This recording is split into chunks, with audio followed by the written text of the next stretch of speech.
All right. What is up, my peeps? Joshua Smith here with another GSD Mode podcast, weekly real estate tip. And today I want to talk to you guys about what to do with the rest of the year now that we are, at least as of me recording this, and I'll have this released today as well. It is November 30th, 2022. So what to do with the rest of this year, what to do with the month of December to ensure that you crush it and dominate in your real estate business in 2023. Now, if you're watching this, I know that this is going to live out there forever on the internet. So this, if you're watching this after the fact, don't think that, oh, I missed the boat, missed the window and discount, and just, exit out from this podcast, because this is really what's going to set you up, at the highest level to gain the momentum that you want to gain to ensure that you hit your goals, regardless of when you're watching this. But, I wanted to create this now specifically at the time that we are in. I was meeting with my agents yesterday in our weekly agent mastermind here in my real estate team in Phoenix, Arizona. I was talking about this with them on a high level. I'm like, look, you guys, most of our industry, doesn't matter if you're an agent, team leader, brokerage owner. I mean, most are coast into the following year, meaning they get distracted by the holidays. They allow themselves to lose that momentum, to not capitalize and maximize on this time, which then leads to a shitty first quarter. I mean, January and February, for most in this industry are their slowest months of the year. And not for everybody. I know that there's, with real estate being so hyper local, there's, seasonal changes and so forth. I'm just speaking for, that's something that I see over and over and over in the industry. And the common conversation that I'm having is something like, or what I'm hearing is, oh man, my January, February, my first quarter was a little off. It was down, because of the holidays and people were slower during the holidays and so forth. And my response to that is always, you're slow because of the time that you took off during the holidays, that you didn't maximize and capitalize on that, which forced you to lose that momentum. And momentum is everything. Momentum is so powerful. Momentum is only created through being consistent and consistently taking the right actions each and every day that then produce that right momentum that get things flowing, get us kicking ass and ensuring that we are hitting our goals. And I'm not saying to go out there and not, enjoy the holidays with your family. But when I look at this, it's like, okay, and I'll even go as far back is Halloween. So you got Halloween, then you got Thanksgiving, then you got Christmas, we'll call it Christmas Eve, then you got Christmas Day, then, okay, let's just say, maybe New Year's Eve and New Year's Day. So that's maybe 6 days. Okay. And if you want to take those days off, cool, go take those days off, invest that time with your family and so forth. But what most people do in our industry is they take those 6 days to then lead to an excuse for taking off 60 days. And we don't want that to be the case. So right now, I mean, when it comes to finishing out this year, with the time that we're in, or any time, in our industry, the what we're making right now, the amount of money that we're getting paid right now is a fruit of our labors from 3, sometimes 4 months ago. So it's like, okay, we can, there's things that we can do to finish out this year strong, making sure our closings happen. You might be able to squeak in an extra closing or two, or an extra agent recruit or two, all of those things. And I'm not saying to not focus on those and apply those, but what I want to speak to specifically here is, 5 different things that I recommend to focus on, that I'm focusing on, that I'm getting my teammates to focus on to ensure that we have that right momentum going into 2023. We're not waiting till 2023 to start this, or the following year to start this, or the following month to start this. I want to have that right momentum going into it to ensure I got a right first quarter, to ensure we have that right momentum to go out there and dominate and crush our goals. So real quick though, before I jump into this, if you're watching this on YouTube, make sure to hit that subscribe button, and also that like button. It helps push this out to more agents. We'll also ensure that you don't miss out on any other content.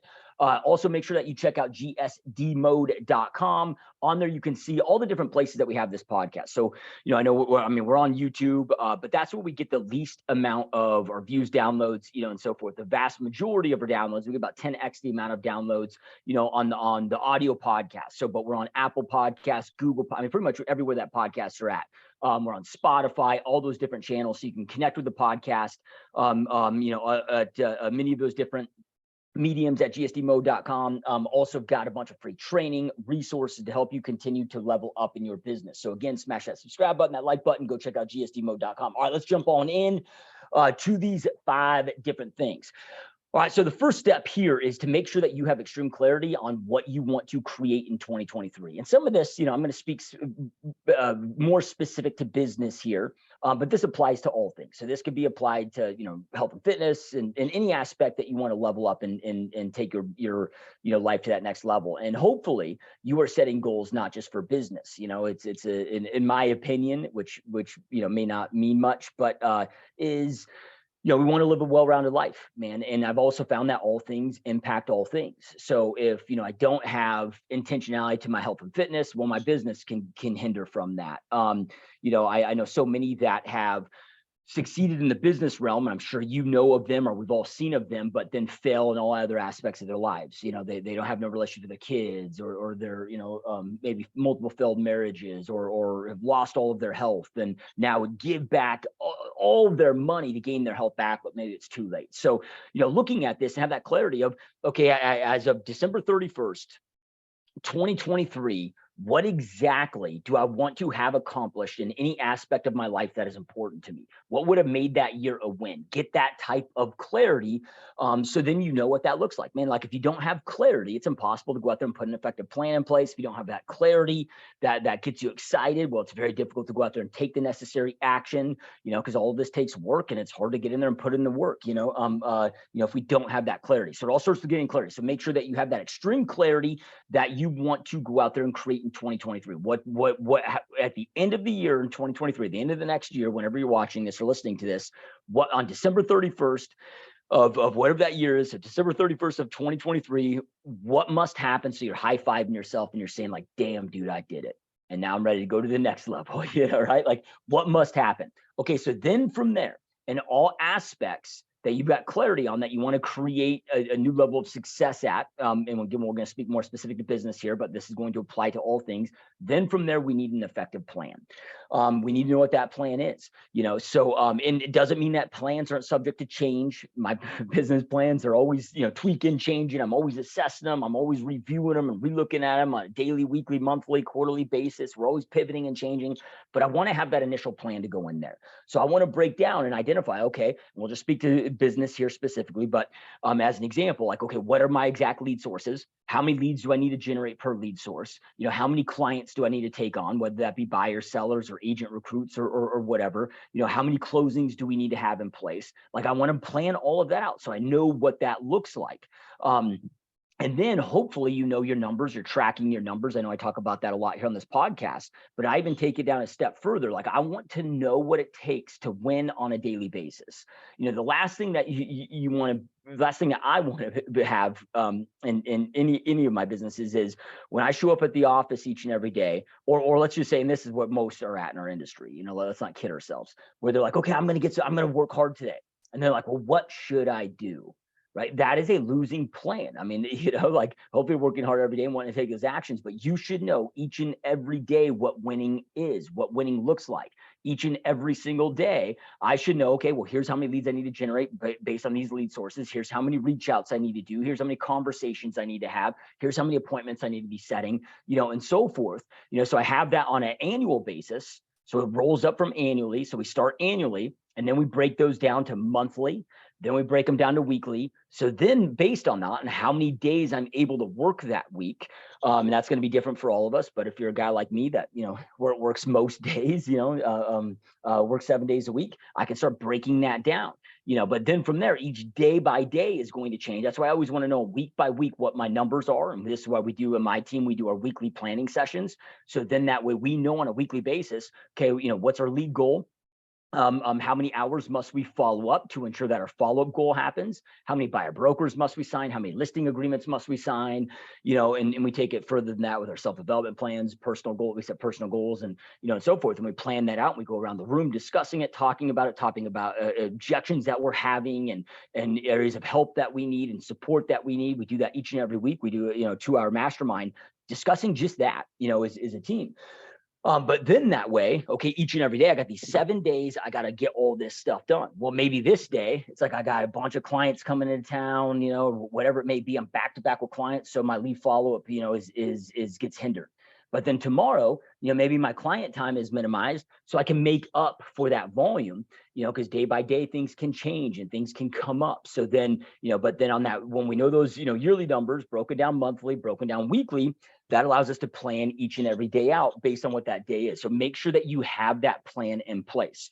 All right. So then from there, ask yourself, now that you have this plan in place, what type of supporting system? So this is number 3, is what is the supporting systems that I need to have in place to ensure that this plan is executed on, and not just systems that you have in place. Like, do you have everything set up correctly? Do you have your CRM set up correctly to go out there and follow up with each lead sources? And, do you have all your drips in place? Do you have the right tracking, systems in place? Are there any systems that you're missing? Are there any systems that you just need to cut out and not utilize, whatever? So I want to then have my system plan in place, that I can, make sure that I've got the right systems in place. So for me, it's the systems just help me execute on the processes. Processes are just the action steps. So systems just allow me, they're the tools that are needed to keep me on track and help support me execute on the actions that I need to be executing on each and every single day, to make sure that I hit my daily goals, my weekly goals, my monthly goals, and my annual goals. All right. So then the 4th component is asking yourself, okay, what is my habit plan? What is that habit plan I need to have in place? So like, what are the habits you must adopt? What are the habits that you must break? It's really important to understand. This is something that I learned from one of my great business mentors, Darren Hardy, is that so much of success is a becoming process. So we always must be asking ourselves, who must I become in order to make these goals a reality? So like, what are the habits that are blocking me from taking action? Like, I don't know, maybe you got to cut out TV. Maybe you got to cut out this negative thing over here that you're doing, maybe you got to cut out a negative habit, like hitting the snooze button 10 times every single morning to get your ass out of bed on time, to get your morning routine dialed in, to get in the office at a specific time. Maybe you need to cut out eating certain bad foods that create brain fog, block you mentally, that make you feel lethargic throughout the day. All those things I'm paying attention to, but I want to have that habit plan in place along with my business plan. So just always asking yourself, man, again, like, okay, like, what are the things prohibiting me from taking these actions? What are the things from a personal behavior standpoint or an environment standpoint that possibly could block me from making my goals a reality? So I'm going to go out there and assess those things. All right. So then the 5th component here is execution. So on this, all of these, 4 things that we just talked about. So, of course, getting that clarity, then having the plans in place, then having the systems in place and putting those together, and then having that habit plan. The 5th component here is execution. And on execution, what I mean by this is start executing now. Execute on getting these things in place, whether it be the habit plan, the business plan. As an example, for one of my businesses right now, I need to be at 184 leads per this specific lead source and this specific funnel. 184 leads each and every single day in order to hit my goal with that specific lead source, right? I mean, the numbers break that down. That's kind of the lead KPI that I have for that. So let's just say, as an example, right now I'm getting 50 a day. Okay, well, I've got 30 days to now scale this up to get that to 184.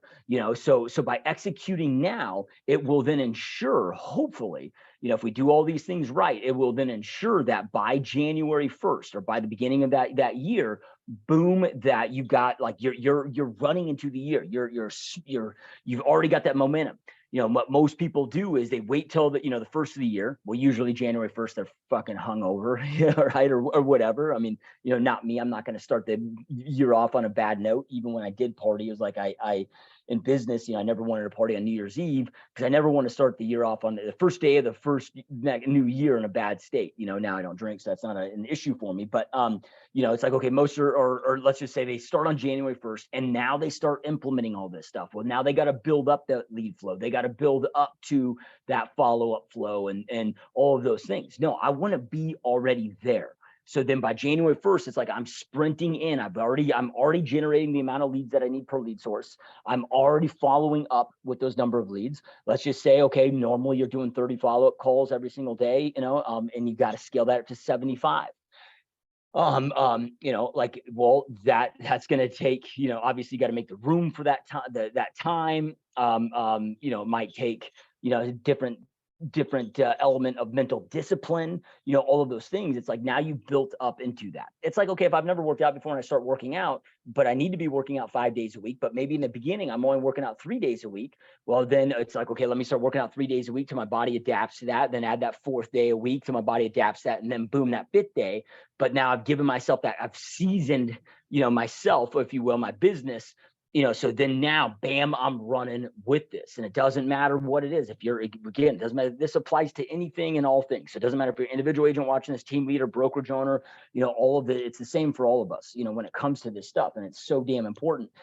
In a perfect world, this is why, and I know I've created other content on this, but this is why I always do my business planning and go through that whole process in the month of October. So then that way, worst case, I have the full month of November, full month of December to be executing and getting these things in place to have that right momentum. Well, November is now gone. So you got at least a month, but you got a month left. So what can you do to maximize on this time? And this is a great time for that, because naturally, the reality is with the holiday season, naturally it's a little bit slower, so it's a great time to get caught up on those systems, to get caught up on putting all of this stuff together. So you shouldn't be slower just because business flow might be a little bit slower. And even if you're not slower, sorry, which, hopefully you're not, and you're out there crushing it, doing a bunch of deals and generating a bunch of clients. Sorry, my throat was giving out on me a little bit there. Then you got to make that extra time for it. So work a little bit harder, get this stuff done. I get it, it's a lot, but you got to also understand, I'm not going to go too deep into this right now, because I know I've created a lot of content talking about like what this market is doing, where this market is headed. But look, I think we can all hopefully agree and understand, that things are going to get worse. I look at this right now and just dealing in realities. Okay, overall sales are down about 50% here in Phoenix. So then that just shows me, to me, it's just common sense. And I could be wrong on this, but maybe I'm an idiot. But to me, it's okay. Well, deal flow is down 50%. That means I got to generate twice as many leads and do twice as much follow-up to get the same amount of business. Okay, so I'm going to put that into my plan. I'm going to put those cushions in my plan. I'm going to make sure I'm executing on that, so then I can have that right momentum going into the next year. Anyway, I hope that you found this helpful. Again, if you enjoyed this content, make sure to smash that subscribe button and that like button if you're watching this on YouTube. If you're listening to this on Apple Podcasts or Spotify or any of those, if you're able to give this a 5-star review, I greatly appreciate that. It truly means the world to me. And again, it helps create more awareness to the real estate community, about this content. And lastly, again, make sure to check out gsdmode.com. You can connect to the places where this podcast is distributed. Plus, I've got a bunch of free I got free trainings on there, free resources, my free ebook, which is 42 top tips, my personal 42 top real estate tips to go out there and dominate your real estate business. Each chapter is a different tip.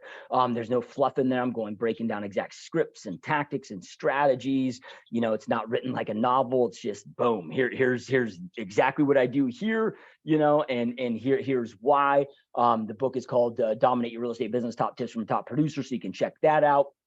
And a bunch more on there. So anyway, truly appreciate all you guys. Keep up the amazing work. Keep crushing it. And I will talk to you soon. Peace.